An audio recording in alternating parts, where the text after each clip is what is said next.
Right, the dancing girls have finally finished, and it's time for some Test cricket. England, New Zealand, three Test series starts Thursday. There's a part of me that's just thinking, what the hell is McConnum still doing there? What the hell is Key still doing there? And why the hell is Stokes still captain? Everything hinged on that win to Ashes. They built up for it for almost 4 years and failed massively. They weren't vindicated, and the project should have ended there, but it hasn't. Gordon Thompson, I was ruthless as British Leyland in the 70s. So we are where we are.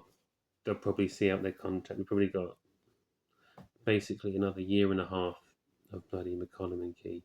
What can I do? Right, so that's the situation we're in now. I live not too far from Lords in a way, same kind of region, and it has just been pelting down today. It's really wet. The forecast for tomorrow is rain, and the forecast for Thursday is rain non-stop. There's forecast for rain most of Friday, Saturday, a bit on Sunday and Monday as well. You would think a draw is probably a big favourite if that forecast were true. In saying that, Lords has the best drainage system in the world, so if this were at another ground, probably you'd say definitely a draw, but you never know.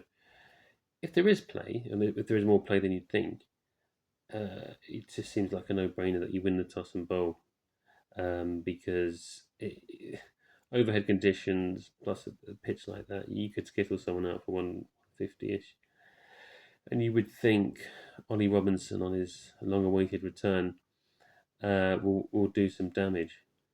I'm sure the New Zealand bowlers would too.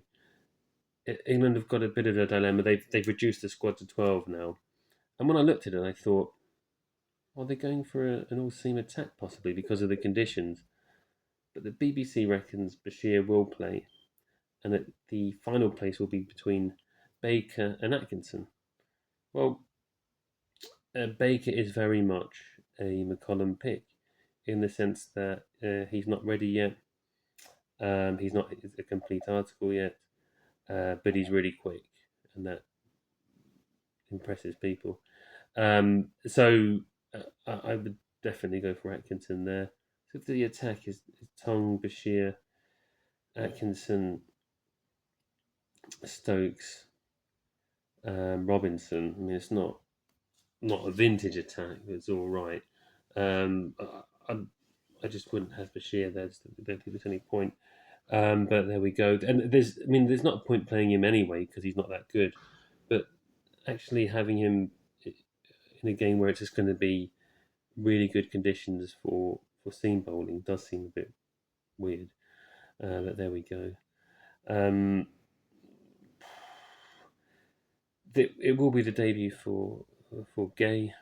Seen him a few times for Northampton now. His current county, Durham, decent player. You'll never know till they play. At least now we don't have to see Crawley. That's the one big positive. There's no Crawley and no Pope. With Pope, he can come back. I think he's just played out of position at three. He's a very good middle order player, but a frenetic number three. With Crawley, he should never play for England again. That should be it now. So I think this game, this test, will very much depend on the weather and the toss. If the forecast is what it looks like, it will be a draw. If it's a bit better, whoever wins the toss and bowls will win the match. So I think it's that simple. After this, they've got to play New Zealand at the Oval and Trent Bridge.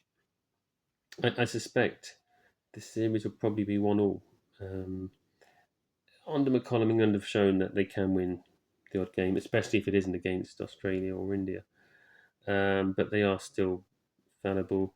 And also, I wonder about their confidence now after that, talking up that away Ashes so much and spending all this time trying to peak for it and doing everything they could to have that as their main aim, treating every other test as like a kind of practice session for it, and failing so miserably.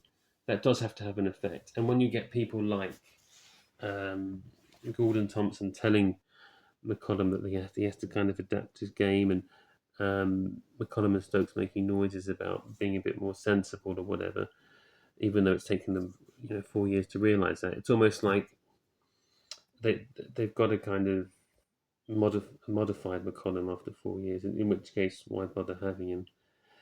So yeah, I'm going to go for 1-1 as my prediction for the series, and this test probably will be a draw, but you never know.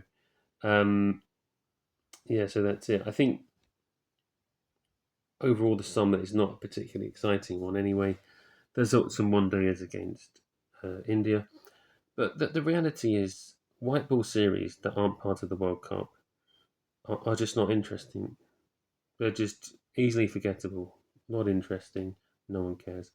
You won't remember the scores like a week later. The World Cup white ball games are highly important. Probably as important as any test series, probably more. Well, maybe the really big ones, World Test Championship or the Ashes. But these bilateral series, it doesn't matter. I mean, it's important for England for World Cup qualification, but the games series as is a series in of themselves, I don't think people are particularly interested. Then a Test series of Pakistan. It's a very poor Pakistan side. This Pakistan side is probably poorer than England. That's going to be a low quality series, probably with results in 3 days. Um, Maybe 3-0, maybe 2-1 England. And then you got some more white ball games against Sri Lanka uh, in the autumn because of the 100, where it's going to be wet and cold and no one's going to be interested. And the football season will be back on. So yeah, that's our summer. There's not really much to look forward to, really. But yeah, that's it. So all eyes on Thursday.